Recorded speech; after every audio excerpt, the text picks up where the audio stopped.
Hi guys, welcome back to my channel. Today I wanted to talk a little bit about kicking that shopping habit for you guys who are struggling with downsizing. Maybe you're interested in minimalism, but you just can't kick that habit. So I'm someone who is really not interested in shopping for the sake of shopping.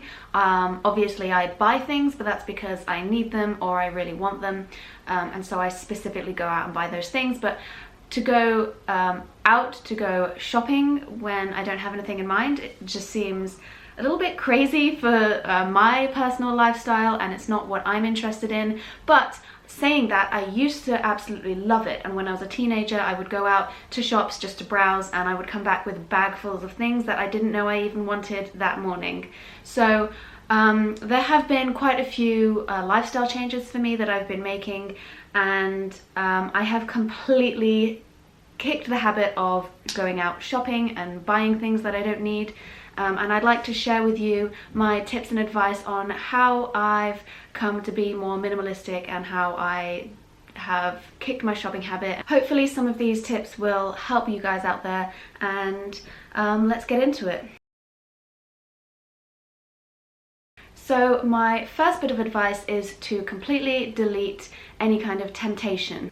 So obviously when you're out and about and you're in the streets where there are shops and you're in a shopping centre, there is going to be temptation all around you. But a lot of shopping now happens online, and so marketers know to target you when you're just at home, and that is incredibly invasive in my opinion. And I don't want to hear about shopping and brands and discounts and deals and sales and all that kind of stuff when I'm just on my web browser or on my phone. So I would suggest deleting any apps you have that are shopping apps or retail apps or brand apps or anything like that, and also getting rid of any browser tabs that you have for shops and brands and things like that. And that'll help you not only will that help stop the marketers coming in and invading your personal space and getting you when you're weak or at home or not thinking about anything else, or you have free time, and entice you to click and shop. It'll also help you when you are logging into your browser to stop just the mindless clicking of these tabs that you have saved just for the sake of it, just because you're bored. So removing all temptation is a great first step. My second tip is similar to the first one in that it's unsubscribing from all retail newsletters. So if you have a favorite retailer and you're subscribed to their newsletter where they promote deals and discounts or new lines and things like that, just unsubscribe. Just if you need something, you'll think of it and you'll go online and you'll shop for it and you'll get it. And you don't need these newsletters to tell you what's new or what's hot, and these deals that we've got going on, which are completely fabricated, by the way. They raise their prices to then lower them to a normal price that's sales, and it's not actually a sale. But that's a different story for a different video. So definitely unsubscribe from retail newsletters. You don't need that.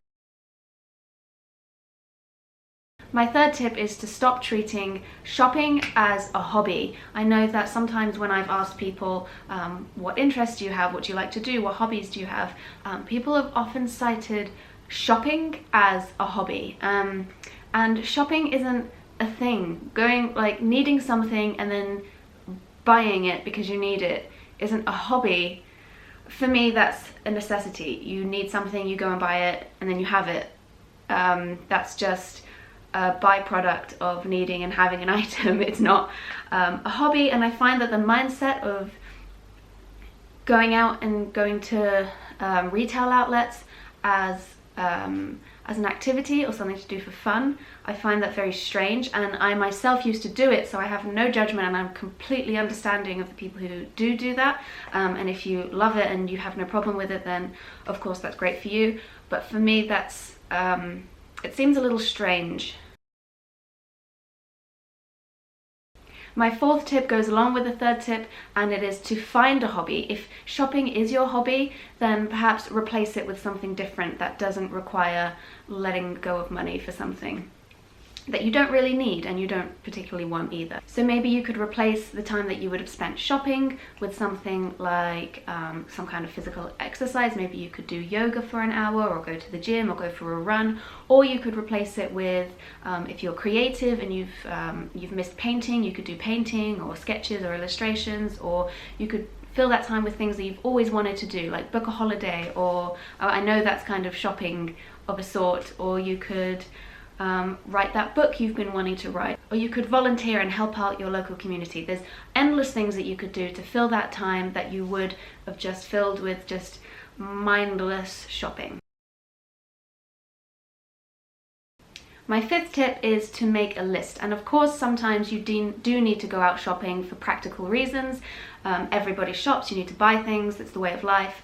So I would suggest to make a list. I always make a list, whether it's food shopping or other kinds of shopping, there's always a list. So if I need particularly, say, a plain white t-shirt because I don't have that in my wardrobe, and I would find it very valuable to have something like that, I will write it down, and when I go to the shops I will buy what's on my list and not stray. And of course you can see things in the shops that you say, wow, that's beautiful, I bet that would look amazing, and you can appreciate it for what it is in the shop, but that doesn't mean that you have to then buy it and own it and keep it. That's a very consumeristic and egotistical way of thinking, that you need to own everything that you like or that you find attractive or that you find beautiful. You can just appreciate it and move on. So in the same way that you perhaps make a grocery list for all the food that you're going to get, you could make a grocery list for all the other things that you need. My last and final tip is something a little bit broader. I would suggest writing down the reasons why you want to kick your shopping habit, why you would like to stop buying so many things, and it will really get it stuck in your mind why you're doing this, rather than just it feeling like a punishment for something.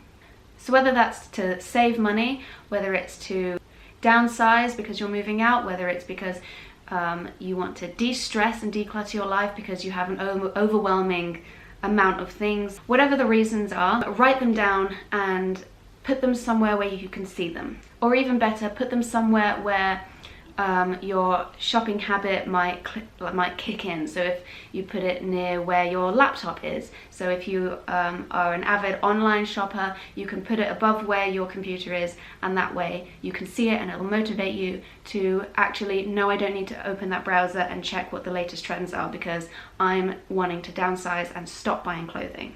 And it might not even be clothing that you're trying to stop buying, it could be absolutely anything. These rules apply to everything. You could also create a future board. So if, for example, you're wanting to stop shopping so much because you want to save money, because you'd like to spend that money traveling rather than buying things, then create a board of all the places that you'd like to visit with images and text and words and quotes and whatever you like, and put it up where you can see it every day to remind yourself, this is why I'm kicking my shopping habit, because this is what I would like to have instead. And it'll give you motivation to stop buying things because you won't want to buy them anymore, because you prefer to have this future and this lifestyle instead. So those are my 6 tips to help you stop shopping so much. I hope these tips have helped some of you. If they have, please give this video a thumbs up and don't forget to subscribe, and I will see you in the next video. Bye!